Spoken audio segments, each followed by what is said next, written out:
Esse é o episódio 2 da minha história.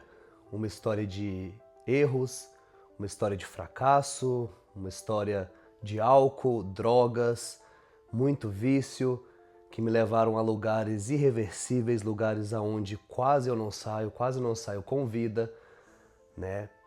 Como eu falei no primeiro vídeo, eu já levei uma facada no peito, que eu quase morri, fiquei muito tempo internado, tive que enfiar um tubo dessa grossura na minha costela aqui do lado, tive que abrir para drenar o sangue do pulmão porque eu tive uma hemorragia interna. Eu levei uma facada que entrou no meio do meu peito, então ela pegou entre o pulmão e entre o coração. Você acha que isso é sorte? Você acha que isso é Deus? Tire as suas próprias conclusões. Porém, eu sempre fui uma pessoa tranquila, nunca fiz mal a ninguém e foram escolhas erradas mesmo que me levaram a esse momento, né, de quase morte na minha vida. Mas não ache que após essa facada, após toda essa trajetória infame, eu mudei de vida, não.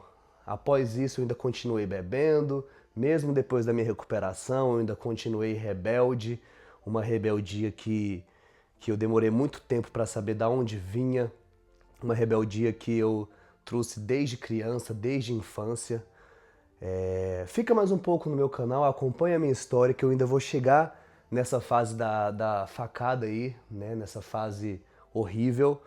Mas antes eu quero introduzir um pouco mais da minha vida, para você entender quais foram os erros que me levaram até, né, esse fundo do poço mesmo, tá? Porque a facada foi só um detalhe, ainda houve outras coisas na minha vida que me levaram a lugares mais fundo ainda do que a facada. A facada, lógico que foi uma coisa que quase tirou a minha vida, que foi um marco mesmo, mas não foi o que me fez mudar, não. O que me fez mudar mesmo de verdade, eu penso assim, que foram os fracassos na minha vida, foi a forma que as pessoas me olhavam, foi a forma que a minha família me olhava, né? Uma pessoa totalmente irresponsável, né? Sem compromisso com nada, sem meta de vida, sem propósito nenhum, né? Uma pessoa que só pensava em beber, em ficar doido, não queria saber de nada, de trabalhar.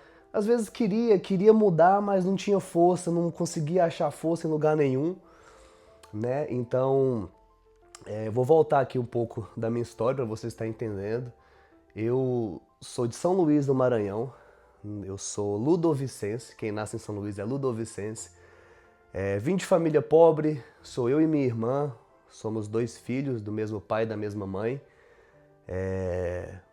Vim de família pobre, não tive herança, não tive nada que me ajudou na minha infância, né? Vou entrar num detalhe mais pessoal aqui da minha vida, mas eu tô aqui para isso, esse canal é isso, é para deixar a minha vida mesmo aí, para servir de exemplo para outras pessoas, para que você não passe o que eu precisei passar para precisar mudar, porque existe o caminho da dor, mas existe o caminho da consciência também, existe o caminho que você para pensar. Você não precisa passar por tudo isso, você não precisa sofrer na vida para mudar.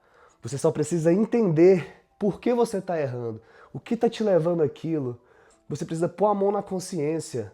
É assim que você muda, colocando a mão na consciência, entendendo que ninguém vai te ajudar, que ninguém vai pegar a sua mão e fazer por você se você não for lá e fazer.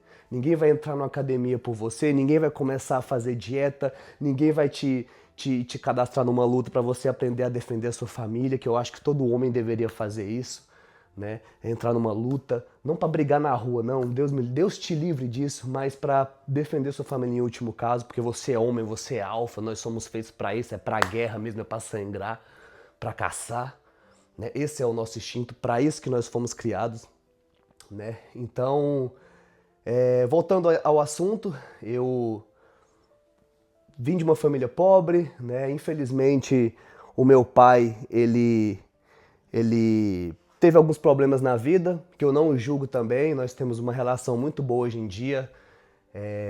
Ele sabe o quanto eu amo ele, inclusive, pai, o senhor vai assistir esse vídeo e o senhor sabe o quanto eu te amo, mas eu preciso passar essa parte. Espero que o senhor não leve a mal por algo que eu venha a falar aqui.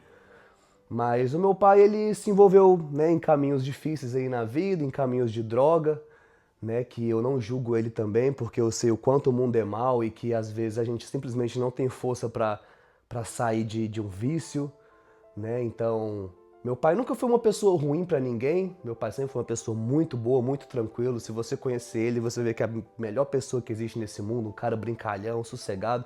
O mal que ele fez foi para ele mesmo, mas isso consequentemente acabou afetando a nossa família, né? A minha mãe, a minha irmã, eu, porque nós fomos criados com a ausência dele, né? Então, ali por volta ali dos meus 2 anos de idade, 1 ano e meio, alguma coisa assim, a gente saiu de São Luís do Maranhão para tentar uma vida melhor em Goiânia.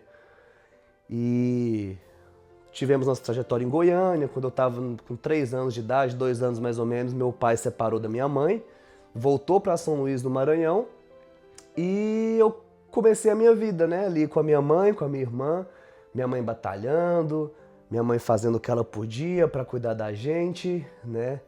E meu pai aí perdido no mundo, né? Na época. E fomos aí, fomos vivendo em frente. Graças a Deus minha mãe foi muito guerreira. Ela fez o que pôde para cuidar da gente, para conseguir criar a gente. Mas não foi fácil, não foi fácil. Passamos várias situações, passei situações difíceis.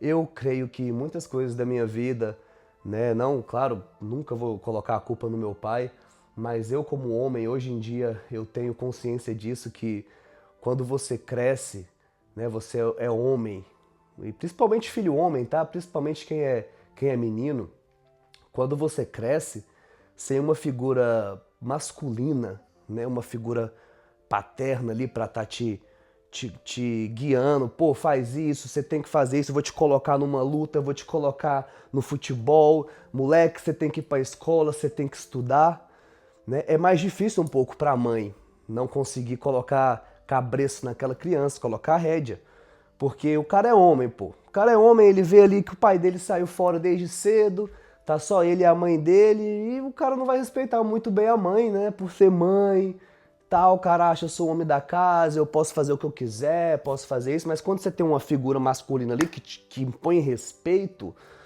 que impõe um certo temor em você, você fica mais na rédea, certo? Então, esse eu creio que foi um dos fatores que me levaram a cometer muitos erros na vida, uma falta de alguém me dando instruções claras do que eu deveria fazer na vida, eu não tive isso, né? Então, quando eu tinha por volta dos 9 anos de idade, né, a minha avó, ela tinha vindo para a Holanda para tentar uma vida melhor, ela morava em Goiânia também, ela veio para a Holanda e quando eu tinha os 9 anos de idade, a minha mãe decidiu vir para a Holanda também, né, porque minha avó já estava aqui, então minha mãe falou, pô, eu vou para a Holanda, vou procurar uma vida melhor, e ela conheceu um rapaz na época, né, que ela já não estava com meu pai, e foi aí que eu conheci os meus avós, entre aspas, né, que são os pais dele, né, inclusive se ele estiver assistindo esse vídeo, o Washington, que é meu ex-padrasto, os pais dele, que é meu avô Osvaldo, minha avó Irma, que me criaram durante um período de 4 a 5 anos, que eu era aquele menino ali de Goiânia, né, ali e tal, e fui morar na fazenda. E se hoje eu sou um cara trabalhador, se hoje eu tenho essa mentalidade de ser homem, de acordar cedo, de correr atrás, eu devo muito ao seu Osvaldo, que é o pai do Washington, né? Que me criou. Porque foi com ele que eu aprendi a ser homem. Foi com ele que... Sofri muito, viu? Sofri muito porque ele era aquele cara bruto que me acordava 4h30 da manhã para tirar leite, porque eu não tava com a minha mãe mais, certo? Minha mãe já tinha vindo para a Holanda e ficou eu e minha irmã. A gente saiu de Goiânia e foi morar em Catalão, numa fazenda, né, a 60 quilômetros de Catalão, ali perto de Santo Antônio do Rio Verde. Para quem conhece essa região vai saber o que eu tô falando, na região de Olhos d'Água ali. E ali eu me criei 4, 5 anos, né? E ali eu aprendi a ser homem. Meu avô, 5 horas da manhã a gente levantava junto, aprendi a mexer com o cavalo, já arriava o cavalo, já ia buscar, né, o gado no campo, cedinho, já ia buscar o gado no campo. Aprendi a tirar leite, teve uma época que ele adoeceu, que ele teve que ficar na cidade, foi para Goiânia. Eu fiquei um tempão tirando leite sozinho, me virando.